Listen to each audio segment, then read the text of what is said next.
আসসালামু আলাইকুম এভরিওয়ান, আশা করছি সকলে ভালো আছেন। আমাদের আজকের রেসিপি শীতের সবজি দিয়ে সবজি রোল। আশা করছি আপনাদের সকলের কাছে ভালো লাগবে এবং সহজ লাগবে। আমার আজকের ভিডিও যদি আপনাদের সকলের কাছে ভালো লাগে বা সহজ লাগে তাহলে অবশ্যই একটু সাপোর্ট করে পাশে থাকবেন। আর এই সবজি রোলটা কিন্তু সন্ধ্যায় অথবা বাচ্চাদের টিফিনে কিন্তু দিতে পারবেন। একদম সহজ বানানো সবজি রোল, আর ভিতর থেকে সফট আর উপর থেকে কিন্তু একদম ক্রিসপি এই সবজি রোলটা। তো চলুন দেখে আসি শীতের সবজি দিয়ে আমি কিভাবে সবজির রোল তৈরি করব। তো সবজির রোল তৈরি করার জন্য আমি একটা পাত্রের উপর একটা চাটনি বসিয়ে দিয়েছি, আর এখানে দিয়ে দিচ্ছি 2 কাপ আটা। আমি এখানে একটু তেলে নিব। আটাটাকে অবশ্যই একটু তেলে নেওয়ার চেষ্টা করবেন, কারণ আটার মধ্যে অনেক সময় অনেক ময়লা থাকে। একটু তেলে নিলে ময়লাটা বের হয়ে যাবে আর খুব সুন্দর হবে। তো দেখতে পাচ্ছেন আমি আটাটা কিন্তু খুব সুন্দরভাবে তেলে নিয়েছি। এখন দিয়ে দিতে হবে স্বাদ মতো লবণ দিয়ে খুব ভালো করে একটু মিশিয়ে নিতে হবে আটার সঙ্গে, যাতে কোথাও কোনো লবণটা যাতে দলা পেকে না থাকে তার জন্য। তারপরে এখানে দিয়ে দিব একটু সয়াবিন তেল দিয়ে হাত দিয়ে এরকম ঘষে তারপর আটাটাকে মেশাতে হবে। একদম ঘষে চেপে তারপর মেখে নিতে হবে।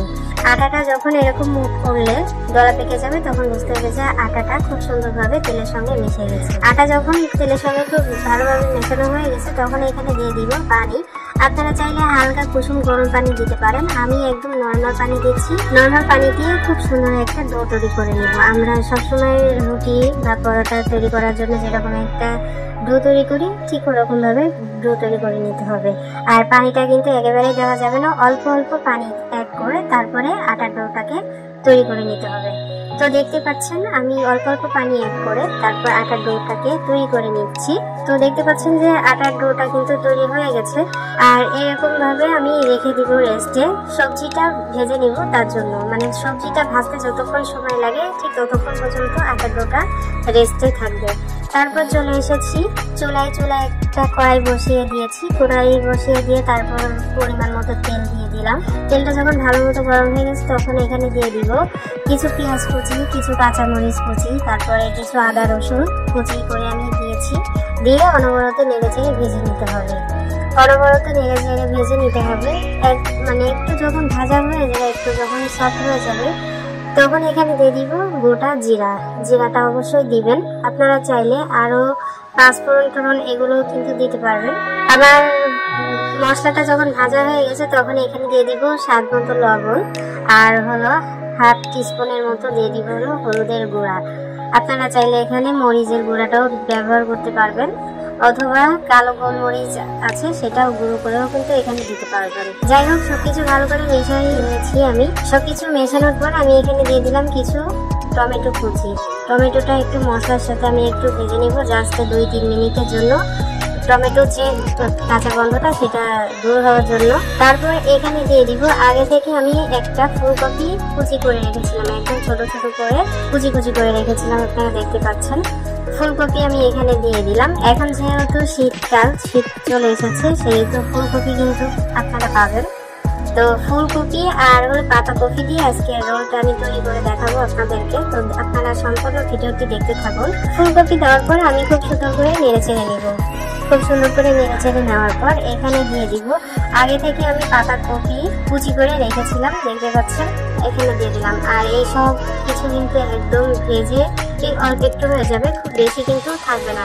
তো আপনারা একটু বেশি করে কেটে তারপরে ভেজে নেবেন, আর ভাজলে কিন্তু অল্প একটু হয়ে যাবে। পাতাকপিটা দেওয়ার পর আমি আবারও খুব সুন্দর করে নেড়েচেড়ে নিব মশলার সঙ্গে, ফুলকপি তারপরে পাতাকপি সবকিছু একসঙ্গে মিশিয়ে নিব নেড়েচেড়ে। আর নাড়তে দেখা যাবে যে অর্ধেক কমে গেছে, আর যখন একদম ভাজা হয়ে যাবে তখন দেখা যাবে যে আরো অনেক বেশি কমে গেছে। আর অনেকটা পানি ছেড়ে দিয়েছে ইতিমধ্যে, আপনারা দেখতে পাচ্ছেন নাড়তে অনেকটাই পানি ছেড়ে দিয়েছে। আর এই পানি দিয়ে কিন্তু সিদ্ধ হয়ে যাবে, দেন ভাজাটাও কিন্তু কমপ্লিট হয়ে যাবে। এখন আমার সমস্ত কিছু খুব সুন্দর করে নেড়েচেড়ে নিয়েছি, এখন ঢেকে দিব। তো দেখতে পাচ্ছেন ঢেকে আমি কিন্তু মাঝখান থেকে মাঝে নেড়েচেড়ে দিয়েছিলাম। তো ইন টোটাল আমি ভাজিটা করে নিয়েছি হলো 15 মিনিট। 15 মিনিট পরে দেখতে পাচ্ছেন ভাজিটা কমে একদম অল্প হয়ে গেছে। আর শেষ মুহূর্তে এসে দিচ্ছি একটু টেস্টি সল্টটা দিলে একটু খেতে ভালো লাগে।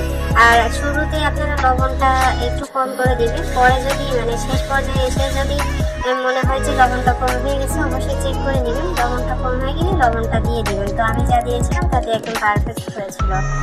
তো দেখতে পাচ্ছেন আমার ভাজিটা হয়ে গেছে। এখন আমি নামিয়ে ঠান্ডা করে নিব, একদম ঠান্ডা করে নিতে হবে। আর এর মধ্যে দেখতে পাচ্ছেন আমাদের আটার ডোটা মানে আটাটাও কিন্তু একদম সফট হয়ে গেছে। আমি আবার হাত দিয়ে একটু মথে নিব আর ছোট ছোট করে লেচি তৈরি করে নেব। আপনারা যদি শীট দিয়ে কেউ রোল তৈরি করতে চান তাহলে শীট কিভাবে তৈরি করতে হয় আমার চ্যানেলে অলরেডি দেওয়া আছে, আপনারা সবাই চেক করে নেবেন। অথবা আপনাদের সুবিধার্থে আমি ডেসক্রিপশন বক্সে দিয়ে রাখবো যে শীট তৈরি করে কিভাবে রোল তৈরি করে। তো দেখতে পাচ্ছেন আমি কয়েকটা আর কি করে নিলাম, মানে লেচি তৈরি করে নিলাম। আগে মানে 4-5টা করে নেবে, একসঙ্গে বেশি করতে যাবো না, তাহলে দেখা যাবে যে একসঙ্গে যদি বেশি রোল তৈরি করতে চাই তাহলে দেখা যাবে যে একসঙ্গে মানে উঠাতে সমস্যা হবে আর কি। তো আমি ওই রিস্কটা নিব না। আচ্ছা, এরই মধ্যে আমি একটা বেটার তৈরি করে নিব। একটু পানি আর হলো তার মধ্যে একটু শুকনা গুঁড়া দিয়ে আমি একটু সুন্দর করে একটা বেটার তৈরি করে নিচ্ছি, ওই যে রোলের মুখগুলো বন্ধ করার জন্য। তো পানি আর হলো আটা দিয়ে খুব সুন্দর করে একটা আঠালো একটা বেটার তৈরি করে নেবেন। ঠিক আছে, আমি দেখিয়ে দিলাম, অবশ্যই মাথায় রাখবেন। আর আমি এখানে রুটি বেলে নিচ্ছি, অল্প অল্প আটা দিয়ে খুব সুন্দর করে একটা রুটি বেলে নিচ্ছি। আর রুটিটা একটু আঁকা বাঁকা হলেও কোনো সমস্যা নেই, গোলই যে হতে হবে এমন কোনো কথা নেই।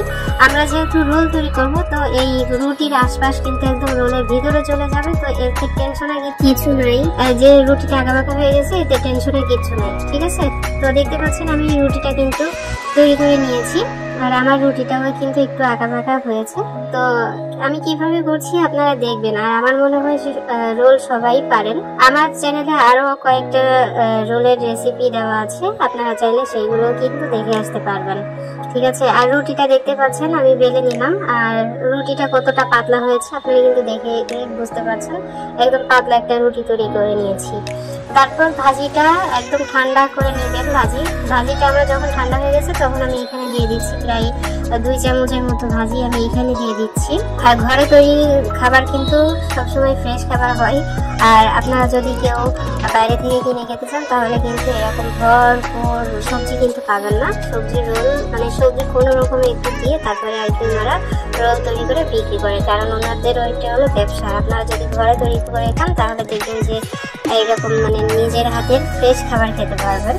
আর এরকম ভরপুর সবজি দিয়ে সবজি রোল। তো দেখতে পাচ্ছেন আমি রোলটা কিন্তু তৈরি করে নিচ্ছি, একদম চারিপাশে বেটারটা লাগিয়ে তারপরে আটকে দিচ্ছি। এভাবে কিন্তু লাগিয়ে নিতে হবে। কথা বলতে বলতে অনেকটাই শেষ করে দিয়েছি, আপনারা দেখে বুঝতে পারছেন যে আমি কিভাবে তৈরি করছি। তো দেখতে পাচ্ছেন আমি একটা রোল কিন্তু তৈরি করে নিলাম। তো একে একে আমি কয়েকটা রোল তৈরি করে আপনাদেরকে দেখিয়ে দিচ্ছি।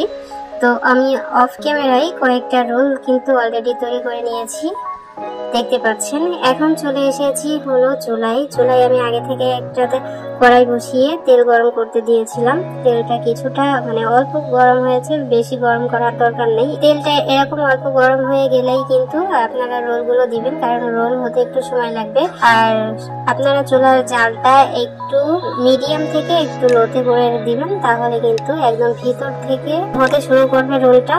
অবশ্যই একটু ধীরে সুস্থে আপনারা রোলগুলো তৈরি করবেন। তো দেখতে পাচ্ছেন আমি তেলের মধ্যে 2টো রোল দিয়ে দিলাম। আপনাদের কড়াই যদি আরো বেশি বড় হয় তাহলে বেশি করে দিতে পারবেন, আমি কম করে দেখাচ্ছি। আর দেখতে পাচ্ছেন যে বেশ 10-15 মিনিটের মধ্যে কিন্তু আমাদের রোল ভাজা হয়ে গেছে। আর এরকম কালার চলে এলেই কিন্তু নামিয়ে নিতে হবে, এর থেকে বেশি গাঢ় করতে গেলে কিন্তু পুড়ে যাবে। আর ঠান্ডা হয়ে গেলে আরো দেখা যাবে যে আরো অনেকটাই গাঢ় হয়ে গেছে। তো এইরকম কালারই কিন্তু একদম পারফেক্ট আছে। তো একে একে সমস্ত রোল আমি আপনাদেরকে তৈরি করে দেখাচ্ছি। তো দেখতে পাচ্ছেন আমাদের সবজি রোল কিন্তু তৈরি হয়ে গেছে, সাথে একটু টমেটো সস দিয়ে আপনারা পরিবেশন করতে পারেন। দেখতে পাচ্ছেন মাশাআল্লাহ অনেক সুন্দর দেখা যাচ্ছে, অনেক লোভনীয় দেখা যাচ্ছে। আপনারা সন্ধ্যায় খেতে পারেন অথবা বাচ্চাদের স্কুল টিফিনে কিন্তু দিতে পারেন, অথবা বাড়িতে মেহমান আসলে কিন্তু আপনারা এরকম ভাবে পরিবেশন করতে পারেন। আপনারা যদি সবজিটা আগে থেকেই রেডি করে নর্মাল ফ্রিজে রেখে দেন তাহলে ঝটপট কিন্তু আপনারা তৈরি করে নিতে পারবেন সবজি রোলটা। আমি ভিতরটাও দেখিয়ে দিচ্ছি যে ভিতরটা কেমন হয়েছে। তো এই ছিল আমাদের মূল আজকের রেসিপি। আপনাদের সকলের কাছে কেমন লাগলো? শীতের সবজি দিয়ে আমি রোল তৈরি করে দেখিয়েছি। আপনারা চাইলে সবজির মধ্যে আরো অনেক কিছু কিন্তু ব্যবহার করতে পারবেন। আমি যে ফুলকপি আর পাতাকপি দিয়ে তৈরি করে দেখালাম, আপনারা চাইলে আরো অনেক কিছু দিয়ে কিন্তু তৈরি করে নিতে পারবেন সবজির রোলটা। ফাইনালি আজকের মতো এতটুকুই আমার আজকে সহজ রেসিপি। সবাই অনেক ভালো থাকবেন, সুস্থ থাকবেন। আমার পরবর্তী ভিডিও দেখার আমন্ত্রণ জানিয়ে আজ এখানে বিদায় নিচ্ছি। আল্লাহ হাফেজ।